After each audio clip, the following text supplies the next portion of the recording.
vencer a ansiedade e assumir uma vida de esperança. Viver uma vida de esperança. E para isso eu quero te convidar a abrir a sua Bíblia no Evangelho de Mateus, capítulo 6, e depois Romanos, capítulo 12. Mateus, capítulo 6, e depois Romanos, capítulo 12.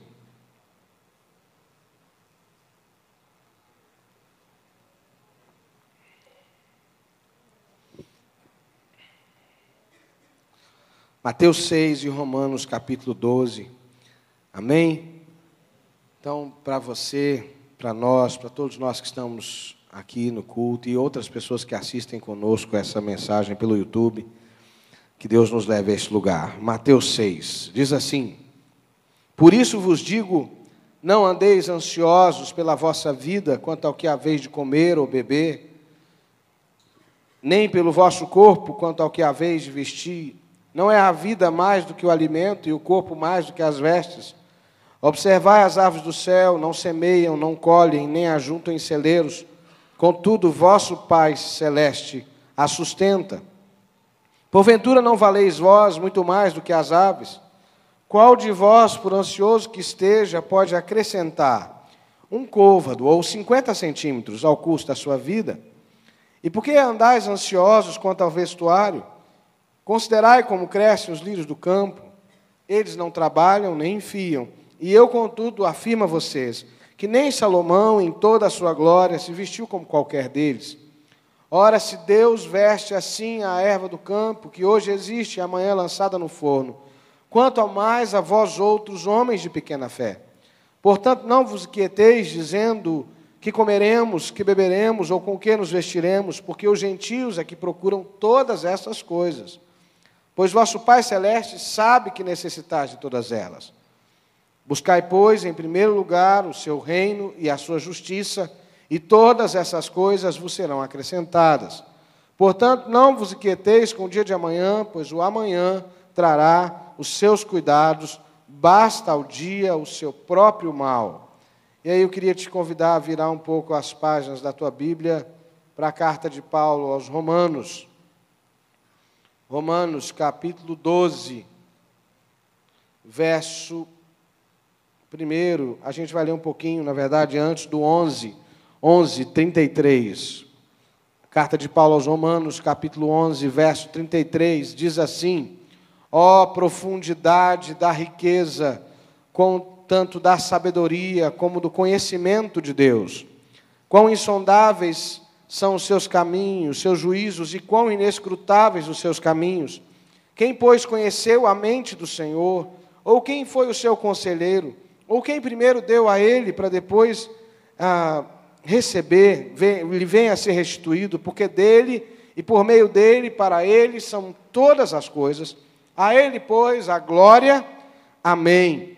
Eu rogo-vos, pois, irmãos, pelas misericórdias de Deus, que apresenteis o vosso corpo por sacrifício vivo, santo e agradável a Deus, que é o vosso culto racional, e não vos conformeis com este século, mas transformai-vos pela renovação da vossa mente, para que experimenteis qual seja a boa, agradável e perfeita vontade de Deus. Amém? Que o Senhor nos abençoe em nome de Jesus. Amém, irmãos? Nós falamos aqui ao longo do mês de setembro, né, em que a sociedade inteira celebrou e a campanha do Setembro Amarelo, que na verdade é uma campanha de prevenção do suicídio. E uma das coisas que fica muito claro para a gente é que a ansiedade é, sim, um fenômeno dos nossos dias. Você deve ter presenciado, né, como que o nosso país, e não é uma coisa do nosso país, está muito presente no Brasil, em alguns outros lugares do mundo, não está assim no mundo inteiro, como que as pessoas se tornaram prontas para romper umas com as outras. Como há um nível de intolerância, de desrespeito, né, de disposição para ofender, para matar o outro com palavras. Como cada dia mais cresce o nível de tensão no meio das pessoas, desde as criancinhas até os mais velhos.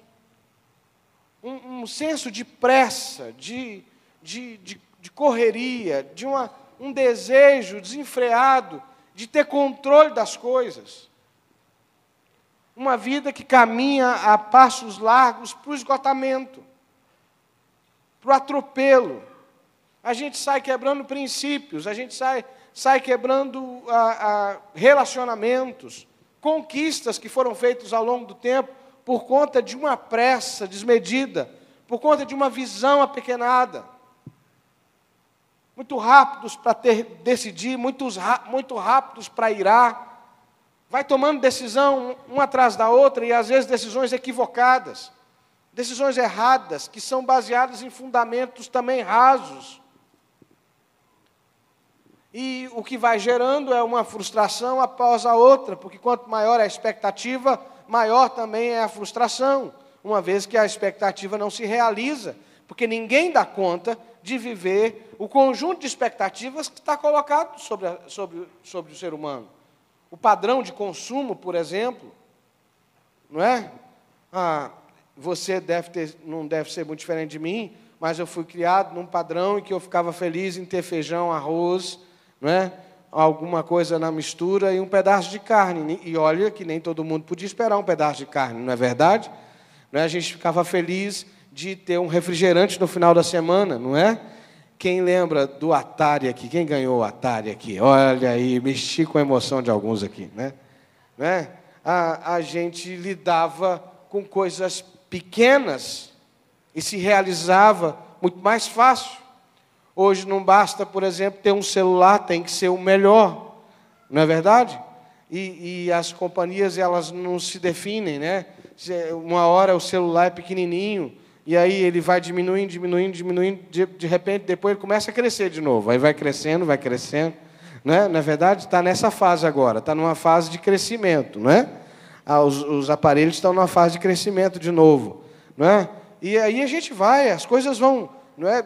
É a mesma coisa com o carro, é a mesma coisa com o salário, é a mesma coisa com o corpo, né? O culto do corpo que vive nessa sociedade, onde crianças, né, vivem um nível de frustração, de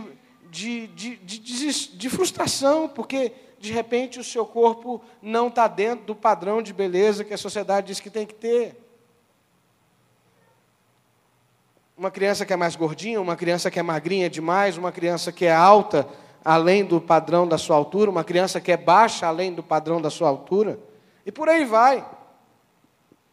A gente vai se enchendo de cargas que Deus nunca colocou sobre nós e que vão nos privando da vida que Deus sonhou. E eu quero, então, conversar com você sobre princípios de uma vida de esperança, de uma vida que interrompe esse processo. Augusto Cury, que não é todo mundo que é fã dele, mas eu gosto muito das coisas que ele escreve, fala de uma coisa que ele chama de SPA, que é Síndrome do Pensamento Acelerado, que é aquela coisa que você vai sendo acelerado, e de repente você não consegue parar para descansar, não é? Não consegue parar para descansar, está ali no telefone o tempo inteiro, olhando a cada 10 segundos se entrou uma mensagem nova, não é? Se alguém curtiu o post que você fez, ou se, não é? E por aí vai. Por aí vai. Como é que a gente rompe isso?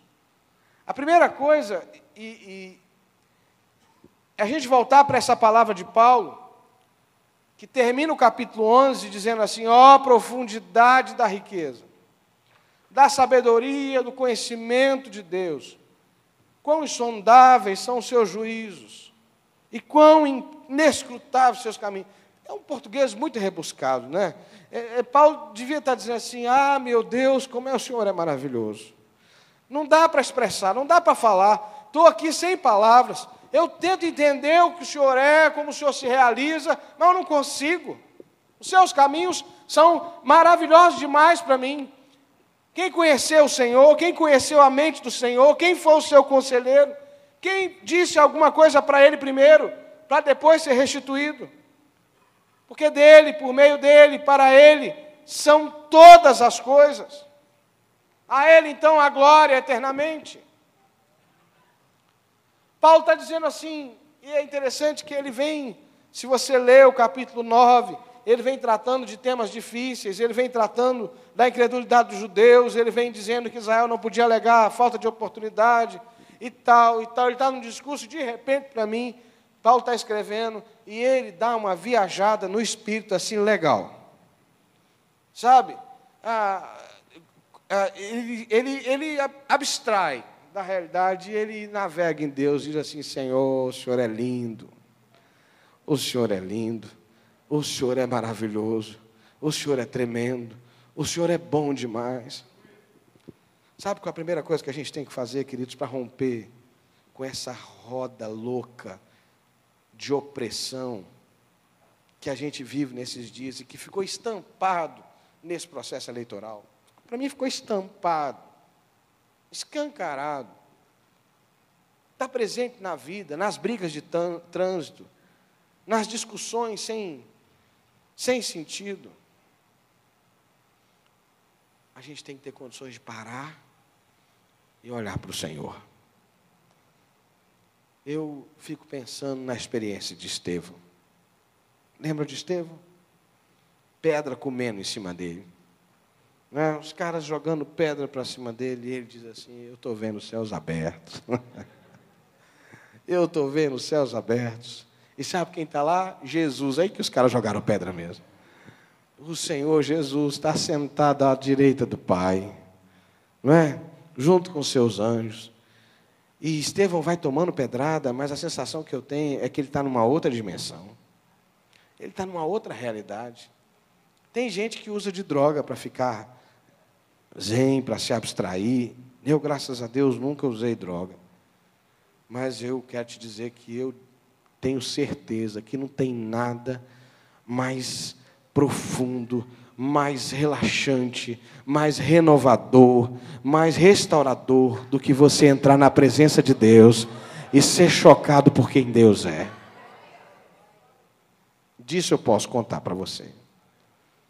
Algumas vezes que eu cheguei diante de Deus frustrado, cansado, ansioso, sem saber o que fazer, e só de me aquietar e colocar e olhar para o meu Senhor, um piscar de olhos dele para mim já muda tudo. Uma palavra sutil já muda tudo.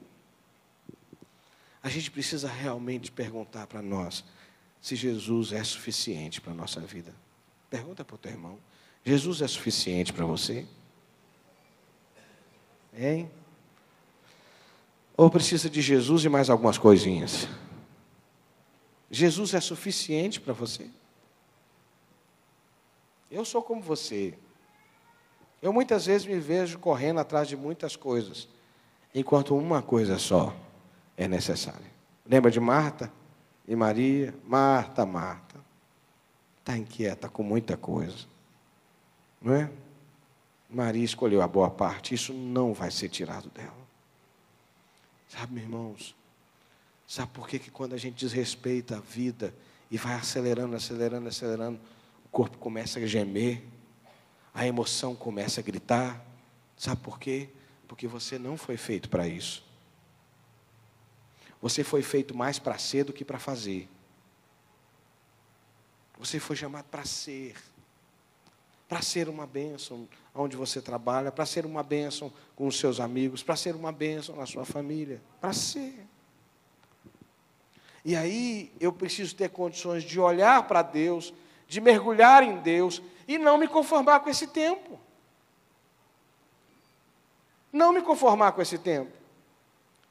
Porque às vezes a gente entra em contradição, porque a gente diz que teve um encontro com Deus maravilhoso, mas é uma coisa meio... a gente abre uma portinha, fecha e depois volta para a vida como se nada, se o encontro lá não tivesse produzido resultado nenhum. Eu às vezes fico em crise quando percebo que coisas que Deus me falou para a igreja, não surtiram o efeito na minha vida e na vida dos meus irmãos que deveria surtir. Quantas vezes, juntos, em casa, na nossa vida devocional, ou aqui num culto, um ambiente diferente, Deus fala, a gente chora, a gente se emociona, e daqui um pouco a gente se esquece daquilo. É parecido com um jovem rico que estava lá olhando para Jesus, diante de Jesus, tendo uma experiência profunda com Jesus, mas de repente ele dá as costas para Jesus e vai embora triste. Porque na verdade, ele não estava lá. Ele não se encontrou com Jesus. Ele tinha a expectativa que Jesus legitimasse a vida que ele já tinha. Você já fez isso? Acho que hoje a gente não está muito bom de confessar as coisas, não é? Acho que se eu perguntasse, fizesse uma enquete, quem votou e quem, aí ia funcionar melhor. Né? Mas você já fez isso? De dizer para Jesus, assim, de entrar na presença de Jesus, e você vai, fala, e não interessa para você o que Jesus tem a dizer. Você, aquele dia, só quer falar para Jesus e espera que ele só diga sim. Não é? Mas não funciona assim. Se eu estou diante do Todo-Poderoso, essa experiência precisa impactar a minha vida. E olhando para o Todo-Poderoso, eu digo assim, eu não posso me conformar com essa vida. Eu não posso me conformar. Sabe que os anos vão passando, a gente vai descobrindo algumas coisas. E eu descobri, por exemplo, como pastor, que eu não tenho poder de mudar o coração de ninguém. Sabe, demorou, sabia?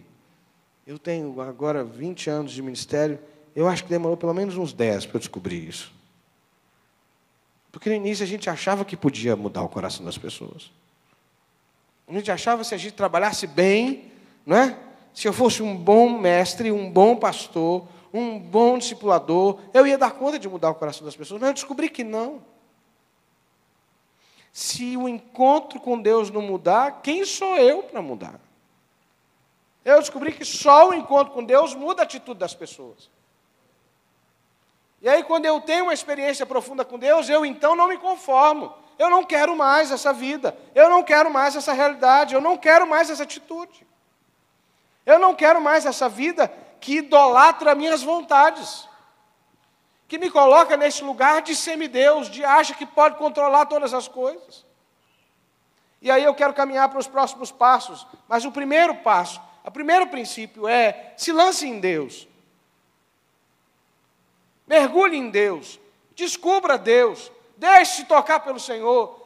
Ao invés de ficar se enchendo das demandas das pessoas, do mercado, da sociedade, do que as pessoas acham que você deve fazer ou que você não deve fazer, mergulhe em Deus. Ouça do Eterno quais são os planos que Ele tem para a sua vida. Amém, querido? Se você não acha que isso é possível, querido, então a gente precisa conversar um pouco mais. Porque a nossa igreja, nós não estamos aqui, nós não achamos que nós somos uma igreja que vai te dar um monte de conselhos, você vai sair ouvindo os conselhos, cumprindo o que a gente falou para fazer e vai dar certo, como se fosse uma bula, uma receita de bolo. Não, o que nós temos certeza, e o nosso trabalho maior, é que você tenha um encontro diário com Jesus, porque se você se encontrar com Jesus, Ele mesmo vai te dizer o que fazer. Ele mesmo. A igreja não pretende substituir o lugar de Jesus. A igreja não tem vocação para substituir Jesus. A única vocação da igreja é apontar para Jesus. Então, tudo que eu consigo fazer é dizer, olha para Jesus, Ele vai restaurar a sua alegria. Olha para Jesus, Ele vai restaurar o seu ânimo. Olhe para Jesus. E não se conforme. Fala com o teu irmão assim, não se conforme. Fala para ele. Não se conforme. Não se conforme, querido, em nome de Jesus. Quantos creem que Jesus tem uma vida saudável para a gente? Jesus tem uma vida saudável, eu não me conformo. Eu não me conformo de ter uma vida que não seja saudável. Eu não me conformo de ter uma vida que não seja respaldada pela fé. Eu não me conformo. Eu posso até me conformar que o diabo queira me destruir, porque ele já foi destruído, aí ele acha que então não tem como mudar a cabeça do diabo também. Então dele eu não espero nada de bom, mas da minha vida eu espero o melhor, amém, irmãos? Eu espero o melhor. Eu não me conformo com uma realidade que não combina com o que Deus sonhou. E aí eu preciso voltar para Mateus 6, queria que você voltasse lá comigo. E aí Jesus dá outras dicas que para mim são muito importantes. A primeira delas é que Jesus começa a perguntar, por que vocês andam preocupados com comida e com bebida e com roupa? Não é a vida mais do que os alimentos? Não é a vida mais que comer e beber? O que vocês acham? E olha que crente come bem, não é verdade? A gente se reúne, tem que ter comida, não é verdade? A gente gosta de comer. Não sei se eu estou falando de mim ou se eu acabo te incluindo nisso. Não é? Mas Jesus diz assim, a vida não é mais do que comida e bebida?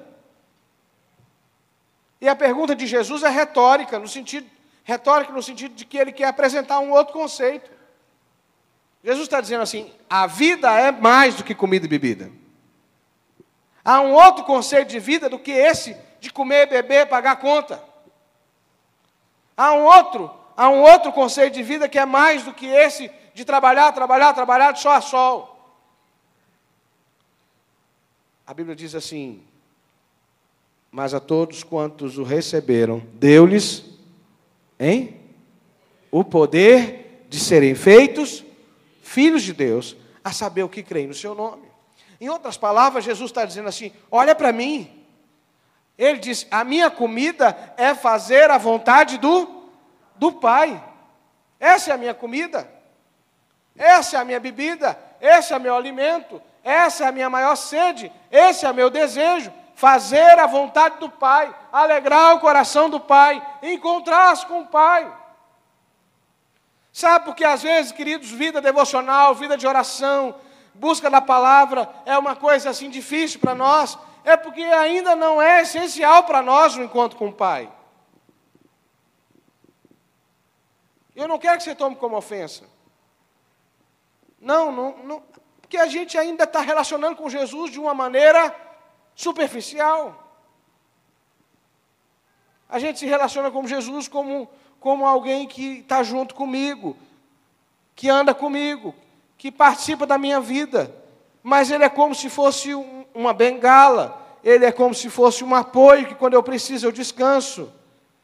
Ele é como algo que eu posso controlar e dominar. Jesus, agora eu preciso do Senhor. Agora, Jesus, o Senhor senta aí que eu vou ali dentro fazer umas coisas que não dá para o Senhor ver, Jesus, só me desculpa. Né? Quando Jesus é tudo para a gente, quando a gente tem esse encontro maravilhoso com a graça, a gente descobre que a vida é mais do que comida, é mais do que pressões, é mais do que essas conjunturas que estão à nossa volta. E aí Jesus pergunta assim, olha para as aves do campo, olha os lírios. Nem Salomão, em toda a sua glória, se vestiu como um deles. Ora, se Deus veste assim as ervas do campo, quanto mais a vocês. E eu sempre li esse texto pensando que Deus estava, de repente, fazendo uma comparação do que era mais importante. Mas, nesse final de semana, Deus trouxe um outro entendimento para mim desse texto. E eu já li esse texto tantas vezes. Eu falei aqui hoje de manhã sobre isso.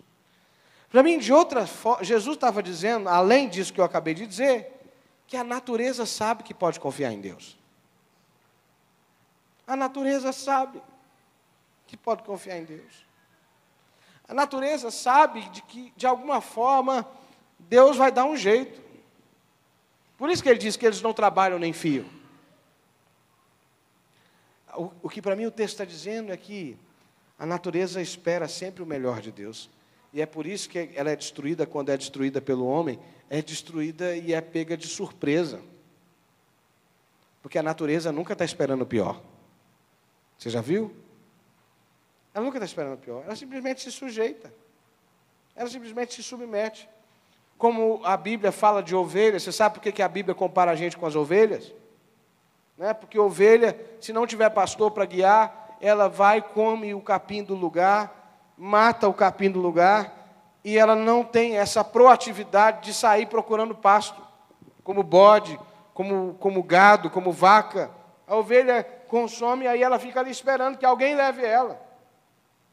Não é por isso que o salmista vai dizer, guia-me mansamente pelas veredas da justiça, leva-me às águas tranquilas. E tal, por isso, porque a ovelha depende de ser conduzida. Ela não tem esse instinto. Quando a Bíblia estava chamando a gente de ovelha, não estava elogiando, pode acreditar. Entendeu? mostra a nossa necessidade do pastoreio. Mostra, mas ao mesmo tempo mostra como que a criação toda sabe que mesmo com as suas limitações, Deus vai dar um escape, Deus vai dar uma resposta. Sabe aquela história que você chega em casa, quem tem cachorro em casa? Lá em casa tem 3 e agora até amanhã tem 4, né? E hoje à tarde acabou de eclodir os ovinhos das calopsitas. Então, assim, minha esposa viajou, me deixou com 3 cachorros, mais um filhote, umas 8 calopsitas da minha mãe e tal, mais as crianças é um mero detalhe, né? Tal. E aí, quando ela chegou, ela disse assim, você não viu que nasceu os bichinhos? Eu falei, não, meu amor, não vi. Olha, está tudo sujo aqui. Nada, não estou falando mal da minha mulher, tá bom, gente? Minha mulher é uma bênção, né? Mas, de alguma maneira, os bichinhos estão lá de bico aberto, esperando que alguém cuide deles. Eles não imaginaram que estava na minha mão. Entendeu? Como é que eu vou saber que o bicho vai nascer logo no final de semana que minha mulher está viajando? Com um tanto de coisa para... E pior, o cachorro, o macho, né, foi castrado na sexta-feira. Eu ainda tinha que dar conta do pobre do cachorro que estava lá, com aquele colar... Como é que é o nome daquele negócio? Betano. É que eu ia dar conta. E calopsita é um bicho que nasce feio, né? Está lá de bico aberto, esperando que alguém cuide dele. Para mim, Jesus está dizendo assim, se a natureza sabe que pode contar com Deus, como é que você, que vale muito mais, não descansa no Senhor? Se a natureza sabe que pode contar com Deus, por que que eu e você temos dificuldade de contar? E a gente conhece, e a hora que a gente diz que os bichos não pensam. Né? Eu acho que os meus pensam, que os bichos são invocados. Né? Mas, se os bichos conseguem, por que que a gente não consegue? Então, eu tenho que questionar essa presunção, esse desejo humano de se colocar acima de Deus, e por isso eu não descanso. E aí é interessante que, quando Jesus continua, ele diz assim, presta atenção comigo, no versículo 27. Qual de vocês, por ansioso que esteja, pode acrescentar 50 centímetros no curso da sua vida? E aqui tem uma outra pergunta-chave. Você é ansioso, você consegue mudar alguma coisa? Consegue. Você consegue mudar alguma coisa? Quem tem medo de viajar aqui? Né? Tem medo de viajar. Aí você entra no ônibus, você entra no avião, cheio de medo. Muda alguma coisa a tua ansiedade? Não muda. Você fez uma prova, está esperando um resultado. Vai melhorar? Não vai adiantar, não muda nada. Só acarreta mais problema. E Deus nos deixou nessa condição de não saber tudo para nos proteger, irmãos. Imagina se você soubesse o dia que você ia morrer. Hein? O que você acha disso? Olhar para você assim e dizer assim, olha, foi mal, mas 7 dias só. Imagina? Não é? Se lá na adolescência você já soubesse com quem ia casar. Tem gente que acha que ia ser bom. Não é? Já soubesse, imagine você que lá no início da sua formação você já soubesse de todo o estresse que você ia enfrentar no trabalho que você enfrenta. Alguém te contasse só o estresse. Você fala assim, não, peraí, eu vou pensar em outra coisa. A gente não dá conta. E fala para o teu irmão assim, é uma benção não dar conta. Fala para ele. Eu vou falar para os pais aqui. Né? E eu sou pai também. A gente tem uma pretensão de controle dos filhos, né? Não é verdade? Mas chega uma hora que a gente não tem esse controle. E fala comigo assim, graças a Deus. Graças a Deus. Porque tem coisa que não é para a gente ter controle mesmo. Não é? Você acha que se a gente tivesse controle de tudo, os nossos filhos seriam tão preciosos como eles são? Os nossos filhos teriam descobertas, crises, perdas. Você cresceu com as suas perdas? Cresceu? As suas decepções te ajudaram a crescer? Sim? Mas e se o seu pai ou sua mãe tivesse evitado todas elas? Será que você seria quem você é hoje? De alguma maneira, as tuas lutas fizeram de você quem você é hoje. As tuas tribulações fizeram de você quem você é hoje. Então eu tenho que abrir mão desse controle e entrar na dimensão de como Deus age, de como Deus se manifesta. Essa coisa de ontem, hoje e amanhã é para a gente. Deus não se relaciona assim. Deus ontem, hoje e amanhã está tudo junto. Porque Deus não se move nesse tempo cronológico. Por isso que a Bíblia diz que para Deus um dia é como 1000 anos e 1000 anos como um dia. A gente chama o tempo de Deus de tempo kairótico, o kairós de Deus. No kairós de Deus, as estações não são mexidas e movidas por meses, por estações do ano. No kairós de Deus, os movimentos acontecem por ciclos. Por ciclos. Deus diz assim, agora está na hora de ensinar meu filho a lidar com perda. Agora está na hora de ensinar meu filho a vencer gigantes. Deixa eu te perguntar uma coisa. Quem seria Davi se não fosse Golias? Responde aí para o teu irmão, o que você acha? Hein? O que aconteceu com Davi depois que ele venceu Golias? Virou apto para ser rei. Antes ele estava fazendo o quê? Cuidando de ovelha. Tem um gigante na tua vida? Tem? Fala com o teu irmão assim, agradece a Deus pelo teu gigante. Fala para ele. Agradece a Deus pelo teu gigante. Sabe por quê? Depois que você derrubar esse gigante, você vai alçar um outro nível. Você vai alçar um outro nível. E aí eu preciso então, e os profetas na Bíblia, então, eles são quem nos ensinam a olhar nesse prisma. Me marcou muito esse ano a leitura de Jeremias, quando Jeremias é desafiado por Deus, eu já falei várias vezes desse texto aqui, a comprar um campo, enquanto o exército inimigo estava cercando a cidade, e Deus fala para ele, compra um campo, Jeremias, e Deus diz assim, Jeremias vai lá e compra, e depois diz, Deus, o que eu faço com esse campo? A cidade está cercada, os inimigos estão à porta, e Deus diz para ele, Jeremias, ainda vão se comprar campos e vender campos nesse lugar. Você está fazendo um ato profético, ainda vai ter muita vida nessa cidade. O bispo Mano gosta de dizer que no final vai dar tudo certo. Fala com o teu irmão assim, no final vai dar tudo certo. Fala para ele. Porque o nome de Jesus é Alfa e Ômega. Jesus é o final. Não tem como dar errado com Jesus no final, irmãos. Concorda comigo ou não? Tem alguma coisa depois de Jesus, irmãos? Não, não tem. Então termina em Jesus. Fala com o teu irmão assim, tudo termina em Jesus. Fala para ele. O que você acha? Vai terminar bem? Vai? Vai terminar bem. Se termina em Jesus, vai terminar bem. O problema é entre o A e o Z, entre o alfa e o ômega. Quando a gente se perde. Quando a gente se perde tentando controlar o incontrolável. E aí Jesus então dá um foco. Jesus diz assim, olha, a vida é mais do que alimento. Você é filho de Deus. Você é amado de Deus. Jesus diz assim, admita que você não pode mudar todas as coisas. Desfrute do meu cuidado. Alguém aqui tem dificuldade de ser cuidado? Tem? Você tem dificuldade de alguém cuidar de você? Já precisou ser cuidado? Já? Já fez uma cirurgia que alguém teve que trocar sua roupa? É horrível, não é? É muito ruim. Mas às vezes a gente precisa se deixar nesse lugar e admitir nossas fraquezas e deixar que Deus dê provisão nas nossas fraquezas. Terceira coisa, eu preciso me conectar com o kairós de Deus. E preciso, a partir daí, gastar a minha vida no lugar certo.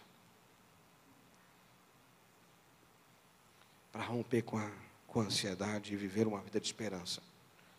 Eu tenho que, a partir do encontro com Jesus, focar a minha vida no lugar certo. Porque tem muita gente brigando briga que Deus nunca chamou você para brigar. Tem muita gente travando peleja que não era para você. Você já entrou em briga que não era para você entrar? Já? Valeu a pena? Não. Por isso que a Bíblia diz assim, buscai, pois, em primeiro lugar, o seu reino e a sua justiça, e todas as outras coisas vão ser acrescentadas. Tem uma frase que ficou, e eu estou terminando, que ficou assim comum entre nós, que a gente dizia assim: cuide das coisas de Deus, que Deus cuida da nossa. Eu não sinto que é bem isso, sabe? Porque eu acho que as coisas que Deus deu para a gente cuidar, a gente tem que cuidar. Que história é essa? Não é? A questão é outra. A questão é: viva a vida de Deus. Entende? E por estar vivendo a vida de Deus automaticamente altera a sua. Percebe o que eu estou dizendo? Viva a vida de Deus e automaticamente sua vida vai se encher da dinâmica de Deus. Sabe qual é o problema da gente? A gente fica aqui com a nossa vida, não é? Imagine, e é claro que é muito menor do que isso, não é? Que a nossa vida é essa aqui, esse copo de plástico. E eu não vou fazer bagunça aqui, mas a gente fica querendo que a vida de Deus entre aqui e caiba aqui, na nossa vida. Enquanto, na verdade, o convite de Deus é que a nossa vida entre na dele. E automaticamente nós vamos usufruir de tudo que Deus está vivendo. Nós vamos usufruir da agenda de Deus, do plano de Deus, do reino de Deus, é disso. A gente lê esse texto e acha que é um convite, é uma troca. Prioriza o meu reino que eu vou cuidar de você. Não é isso. Deus está dizendo assim: pega uma carona aqui, entra no meu barco, anda comigo, vive o meu reino, porque a sua vida nunca mais vai ser a mesma. Entende, irmãos? Deus não vai parar o que Ele está fazendo para atender os nossos caprichos, irmãos. Às vezes, por misericórdia, Ele manda sinais de amor para a gente. Mas enquanto a gente ficar tentando que Deus se converta a nós, a gente ainda não entendeu. Porque se Deus fizer isso, Ele quebra com a gente, entendeu? Ele quebra com a gente.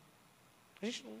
Nós temos esse vaso, esse tesouro em vasos de barro. Para largar a ansiedade e viver uma vida de esperança, eu preciso... O início e o final se encontram. Eu preciso mergulhar em Deus. Na história de Paulo. Oh, profundidade da riqueza, da sabedoria, do conhecimento de Deus. Como é maravilhoso, Senhor, e viver o reino. Porque o mundo é mau, os dias são maus, e se a sua vida for ditada pelas pressões e pelas agendas que estão lá fora, você vai morrer. E ainda vai sentir que gastou mal a sua vida. Então hoje, irmão, se ouvir a voz do Senhor, não endureça o teu coração, não. Amolece o teu coração. E viva uma vida de esperança, porque Deus tem cuidado de nós. Você pode ficar em pé.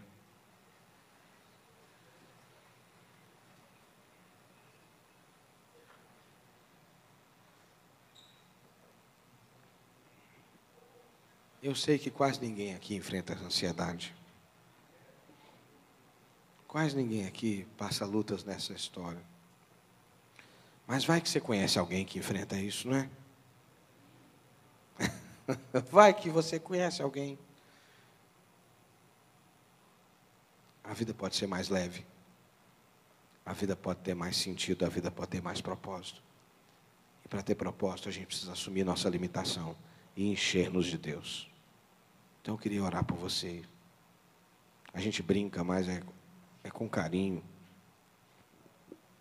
E eu muitas vezes sou o primeiro a aceitar essa palavra. Essa palavra vem primeiro para mim. Então eu queria convidar você a fechar os seus olhos. Meu Deus, nós estamos diante do Senhor. O Senhor que reina sobre todas as coisas. Eu quero te pedir que aqueles meus irmãos que hoje precisam de alento e de um abraço do Senhor, que não recusem esse espaço, esse abraço. Que a tua mão seja sobre nós, em nome de Jesus.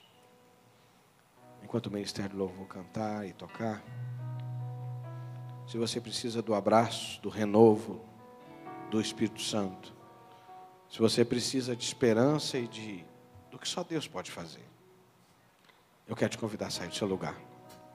Sai do seu lugar e vem aqui. A Bíblia diz assim: vinde a mim todos os que estão cansados e sobrecarregados, e eu vos aliviarei. Não sai do seu lugar, pode vir. em nome de Jesus. E vem aqui à frente. Vem receber alívio do Senhor. Vem receber descanso do Senhor.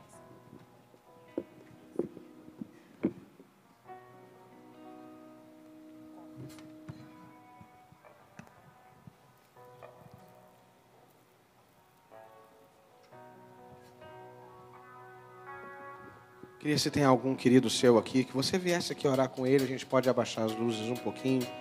E eu queria te convidar a vir ao altar. Venha, deixe diante dele toda a ansiedade, toda a frustração, sabe? Toda a frustração. Deus quer abrir os seus olhos para um novo ciclo. Deus quer abrir os seus olhos para um novo ciclo, que esse ano não acabou ainda. Tem muita coisa para Deus fazer nesse tempo ainda. Então sai do seu lugar e vem aqui, vem receber renovo do Senhor. A Isabela vai orar por nós, vai interceder por nós. Eu tenho certeza que Deus está aqui para trazer alento, esperança. E se você quiser, põe a mão sobre o seu coração. Põe a mão sobre o seu coração e diga: Senhor, eu preciso dessa esperança. Eu preciso desse alento que só o Senhor pode dar. Eu preciso desse renovo que só o Senhor pode dar. Sai do seu lugar e venha, em nome de Jesus.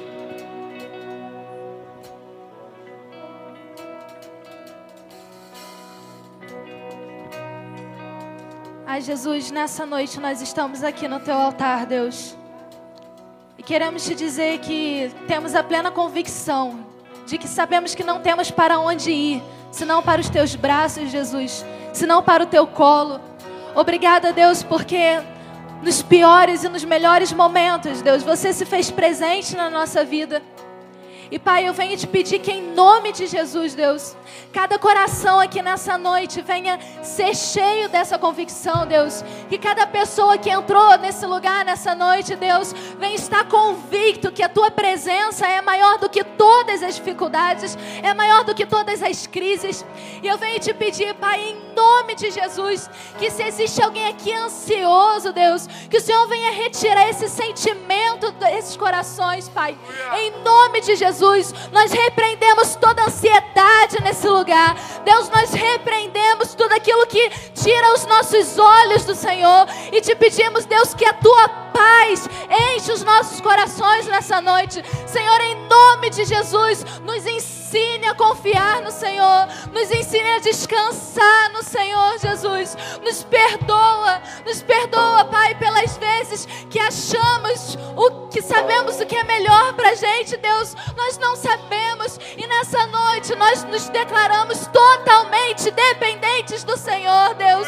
Por isso eu te peço, Deus, venha guiar cada passo, Deus, da Tua igreja. Pai, em nome de Jesus, que o Senhor derrame discernimento, sabedoria para tomar decisões importantes. Pai, em nome de Jesus, restaura, Senhor, alegria nesse lugar, Deus. Aquelas pessoas que estão tristes, aquelas pessoas que estão magoadas, Senhor, em nome de Jesus, que o Senhor venha trazer um ânimo novo aos nossos corações, Pai. Que o Senhor venha trazer novamente a confiança, que o Senhor venha trazer novamente, Jesus, aquele encontro que já tivemos contigo. Por isso eu te peço, Deus, faz de novo nos nossos corações.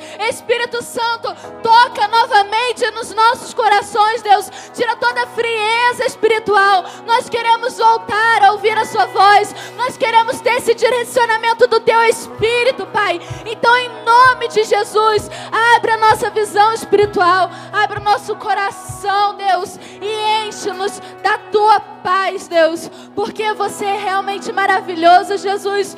Quem, pois, conheceu a Tua mente? Quem foi o Seu conselheiro, Jesus? Você é eterno, Você é soberano sobre toda essa terra.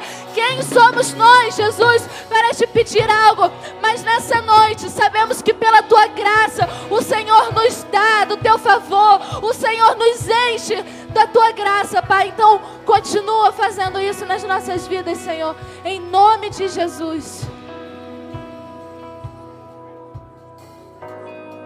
Põe a mão no seu coração e diga comigo assim: eu creio, Jesus, no Teu amor. Diga comigo: eu creio, Jesus, no Teu amor. Eu creio, Jesus, no Teu cuidado. Eu creio, Jesus, na Tua misericórdia. E eu sei que o Senhor está comigo Nos momentos mais difíceis, o Senhor está comigo. No dia da minha angústia, o Senhor está comigo. No dia mau, o Senhor está comigo. No dia da alegria, o Senhor está comigo. O Senhor está sempre comigo. E eu quero nessa noite entregar todo o meu cansaço, toda a minha ansiedade, toda a minha dúvida, toda a minha tristeza. Eu deixo tudo nas tuas mãos, porque eu confio no Senhor. Eu confio a minha vida em tuas mãos, porque eu sei que o Senhor vai cuidar de mim. Em nome de Jesus. Amém.